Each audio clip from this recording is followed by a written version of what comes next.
दोस्तों, इस बार श्राद्ध पक्ष 7 सितंबर से शुरू हो रहे हैं और 21 सितंबर तक श्राद्ध पक्ष चलेंगे। इस बार श्राद्ध पक्ष में एक दुर्लभ संयोग बन रहा है। इस बार के श्राद्ध पक्ष चंद्र ग्रहण से शुरू होकर सूर्य ग्रहण पर समाप्त होंगे। ये एक अच्छा मौका है जिसमें आप अपने पितरों को खुश करें और उनका आशीर्वाद प्राप्त करें। कुछ लोगों का सवाल था कि पितृ दोष क्या होता है और कैसे पता करें कि पितृ दोष है हमारी कुंडली में या नहीं। आज आपको यही बताने आई हूँ कि पितृदोष का पता कैसे करें, पितृदोष क्या होता है और पितृदोष को कैसे दूर किया जाए। पितृदोष का अर्थ होता है कि पूर्वजों की आत्मा का अपने वंशजों को कष्ट देना। अगर हमारे पूर्वज हमसे नाराज हैं तो वो हमें कष्ट देते हैं।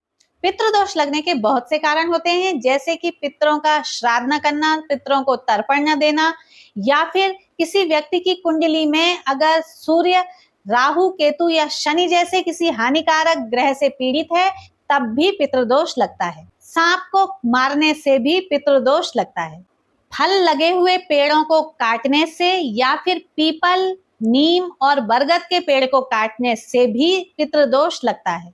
पितरों का अपमान करना पितृदोष का मुख्य कारण है। कुछ लोगों का मानना है कि हमने अपने पूर्वजों को जब तक वो जीवित रहे अच्छे से उनकी सेवा की और उसके बाद अब जब वो मर गए हैं तो हम उनका श्राद्ध नहीं करते हैं, क्योंकि जीवित में हमने उन्हें खुश रखा। लेकिन पितरों का श्राद्ध करना एक संस्कार माना गया है। पितरों को भी उम्मीद होती है। जरा सोचिए ना, अगर आप अपने किसी रिश्तेदार के घर या अपने बच्चों के घर जाते हैं और वो आपका आदर नहीं करते हैं, आपको देख के अनदेखा करते हैं या फिर आपकी अच्छे से आवभगत नहीं करते हैं, तो आपको बुरा लगता है। इसी तरह पितृ भी एक उम्मीद के साथ पितृ पक्ष में अपने वंशजों के घर आते हैं और जब उनका अपमान होता है, उन्हें आवभगत नहीं मिलती है, उन्हें आदर नहीं मिलता है, तो पितृ रुष्ट हो जाते हैं, क्योंकि आपके पास वो एक उम्मीद से ही आते हैं। तो दोस्तों, श्राद्ध करना बहुत जरूरी है। श्राद्ध का महत्व श्रीमद् भागवत गीता में भी बताया गया है। श्रीमद् भागवत गीता के 7वें अध्याय में 30 श्लोक हैं जिनका पाठ करने से पितृदोष से मुक्ति मिलती है। तो श्राद्ध पक्ष में पितरों का तर्पण करें, पिंडदान करें, श्राद्ध करें और पितरों के नाम पर दान दें। पितरों के नाम से दक्षिण दिशा में एक दिया जलाएं।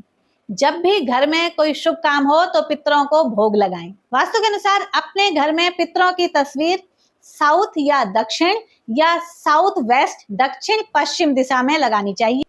पितरों की तस्वीर को लटकाना नहीं चाहिए।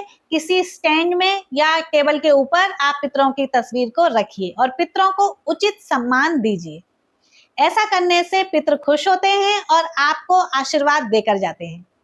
इस श्राद्ध पक्ष में ग्रहण लगने के कारण इसका महत्व और भी बढ़ गया है। इस समय में नेगेटिविटी से बचें। जितना हो सके अपने पितरों को ग्रहण के टाइम पर याद करें, उनकी पूजा करें।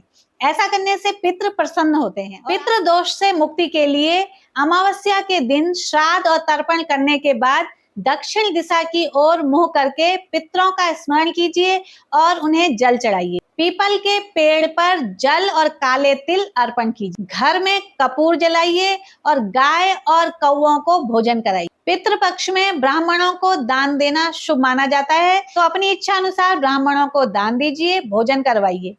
इस दिन महामृत्युंजय का जाप कीजिए और शिव जी को जल चढ़ाइए, शिव जी की पूजा कीजिए। पितृदोष दूर करने के लिए प्रतिदिन दक्षिण दिशा में पितरों के नाम का दिया जलाना चाहिए। हर रोज सुबह उठकर नहा धोकर अपने घर के मेन गेट के बाहर पानी छिड़किए। अब जानते हैं पितृदोष के लक्षणों के बारे में। तो पितृदोष के लक्षण हैं संतान न होना, संतान होकर मंदबुद्धि होना या विकलांग होना या चरित्रहीन होना या होकर मर जाना, परिवार में बार बार बीमारी का होना, इलाज कराना पर बीमारी ठीक ना होना, घर में खर्चे बढ़ना, कारोबार में नुकसान होना, घर में कलेश होना, या फिर घर में शादी योग्य युवक युवती हैं लेकिन उनका विवाह ना होना, घर में अशांति होना, बार बार दुर्घटनाएं होना, घर में या आंगन में दरारें पड़ना, ये सब पितृदोष में आता है। तो दोस्तों, इस श्राद्ध पक्ष अपने पितरों का श्राद्ध कीजिए, अपने पितरों की आवभगत कीजिए, उनका आदर सत्कार कीजिए और उन्हें खुश कीजिए। ऐसा करने से आपके पितृ आप पर कृपा दृष्टि करेंगे और आपके जीवन से नेगेटिविटी को दूर करेंगे। पितृ आपसे और कुछ नहीं मांगते हैं, उन्हें सिर्फ आपसे आदर और सत्कार की उम्मीद होती है।